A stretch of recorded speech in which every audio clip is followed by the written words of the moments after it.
السلام علیکم، یہ ہے TNN TV۔ پشاور کے 3 بڑے سرکاری اسپتالوں میں IT ڈپارٹمنٹ کے ملازمین کی ہڑتال آج دوسرے روز بھی جاری ہے۔ ملازمین نے دیگر ملازمین کی طرح ہیلتھ پروفیشنل الاونس کا مطالبہ کیا ہے۔ صوبے کے تمام اسپتالوں میں 5000 سے زائد IT ملازمین پشاور کے بڑے اسپتالوں میں جمع ہو کر احتجاج کر رہے ہیں۔ ہڑتال کے باعث LRH HMC اور KTH میں مریضوں کو مشکلات کا سامنا کرنا پڑ رہا ہے۔ ملازمین کی ہڑتال سے شہر کے تمام بڑے اسپتالوں میں کمپیوٹر سے چلنے والے معاملات ٹھپ ہو کر رہ گئے ہیں۔ ذرائع ابلاغ عامہ کے نمائندے سے خصوصی گفتگو کرتے ہوئے حیات آباد میڈیکل کمپلیکس کے چیف ایگزیکٹو شہزاد خان کا کہنا تھا، اس طرح ہے کہ یہ کلاس 4 اور کمپیوٹر آپریٹرز کچھ ٹیکنیکل سٹاف تھا، انہوں نے پروونس وائڈ ایک اسٹرائک کی کال دی ہوئی ہے۔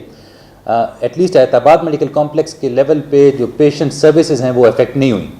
ہم کنٹینیوسلی OPDs بھی چل رہی ہیں، پیشنٹ ایڈمیشنز بھی ہو رہے ہیں، ریڈیولوجی ڈپارٹمنٹ بھی فلی فنکشنل ہے، پیتھولوجی ڈپارٹمنٹ، لیبارٹری، انویسٹیگیشن سب کچھ جو ہے سارے وہ جو ہے اکارڈنگ ٹو آپریشن تھیٹرز جو ہیں ہمارے، پھر وارڈ پہ جو ٹریٹمنٹ ہے، فارمیسی، سارا سب کچھ جو ہے وہ it is working as normal. دیکھتے رہیے مزید خبریں اور exclusive reports. Lotus Lake Towers, a groundbreaking endeavor by Lotus Properties.